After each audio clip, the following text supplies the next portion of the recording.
Hello, so it's a quick video on review of all the basic rules around indices.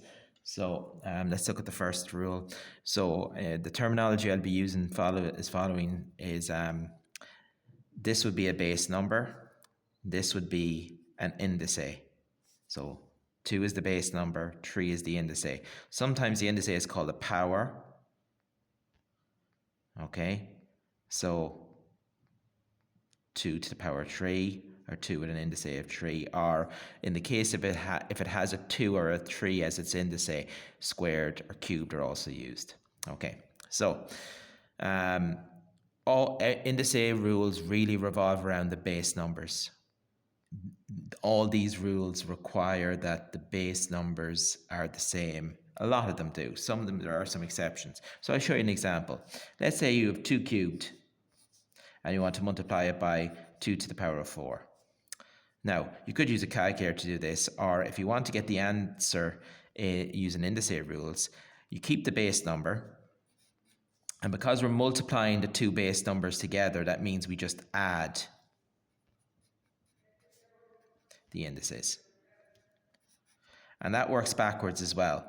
I can turn 2 to the power of 7 back into 2 to the power of 3 plus 4 back into 2 to the power of 3 multiplied by 2 to the power of 4. So it works this way, but it can also work that way. So that's your first rule. We call it the multiplication rule. Okay. The second rule is called the division rule. It's very simple. Let's say you have 3 to the power of 5 divided by 3 squared. So when you're dividing two base numbers that are the same, you just subtract the indices. That's 3 to the power of 5 minus 3 to the power of 3, which is equal to 3 to the power of 2, which is 3 cubed. And again, it works this way, but it also works that way. You can turn 3 cubed into 5 minus 2 and into that. So it works both ways. So we call that the division rule. And the division rule is subtraction. The third rule is the bracket rule. So if you have a base number with an indice, let's say cubed, but it's inside a bracket and outside the bracket is another indice, then the bracket rule just says multiply the two indices, not the power or not the bases, just the indices. So that's really 3 to the power of 3 times 5, which is 3 to the power of 15. And again, it works backwards. Okay. Now with this one, there's a special case whereby this is also the same. 3 cubed to the power of 5 is also the same as 3 to the power of 5 cubed. So you see, you can swap the indices around in this case because it's a multiplication operation. Can't do it in these ones, but you can in this one. Okay, so that's our bracket rule. The next rule is a very standalone rule. Anything to the power of 0, no matter what the base number is, anything to the power of 0 is always 1. Simple as that. Okay, now the next few rules are quite important because they come up quite often in the leaving cert. Anything to the power of a negative number. It doesn't have to be a whole number, it could be a fraction or whatever, but so long as there's a negative, the negative doesn't mean negative. What the negative means is you create a fraction, you basically invert it, and you still keep the power. Okay? So that's what it means. The minus just means create a fraction with 1 on the top as the numerator, and as the denominator, just put the base number with the absolute value of, so no minus. Okay?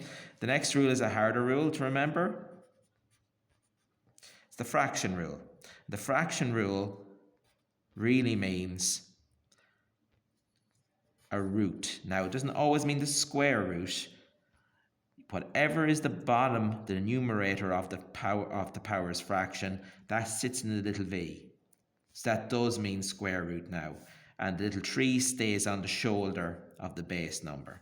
So that's the square root of 3 cubed. So if I wanted to work backwards, the 3 would be the top of the fraction, the 2 would be the bottom of the fraction, and that's how you'd recreate it. So when you ever see a root and there's a power underneath it, a base number with a power, that's what you're looking at. You're looking at this rule. Okay, so look how we distribute the fraction. Okay, I'll show it to you again on another one. let's say 5 to the power of a quarter. So that's going to be equal to, it's a fraction, so we'll use the root symbol. We put the 4 in the V, and we put the 5 in the 1 when it's on its shoulder. So that's the fourth root of 5 to the power of 1. Okay? Now, they're all the basic ones. And they are quite basics. I'm going to show you one last one. It's not so much a rule, but just something you should always be aware of. Distribution. Okay? If you have 3, let's see, 3 multiplied by 2, and the whole thing is the power of 4, then you can distribute the 4. That's 3 to the power of 4 multiplied by 2 to the power of 4. You can distribute the power across both of them. And the same works for division. Okay? If I have 5 over 6 to the power of 8, that's equal to 5 to the power of 8 over 6 to the power of 8. So you can distribute. Okay, so that can be handy. Okay, so there are all the basic rules. You would have known them from Junior Cert. There's your refresher.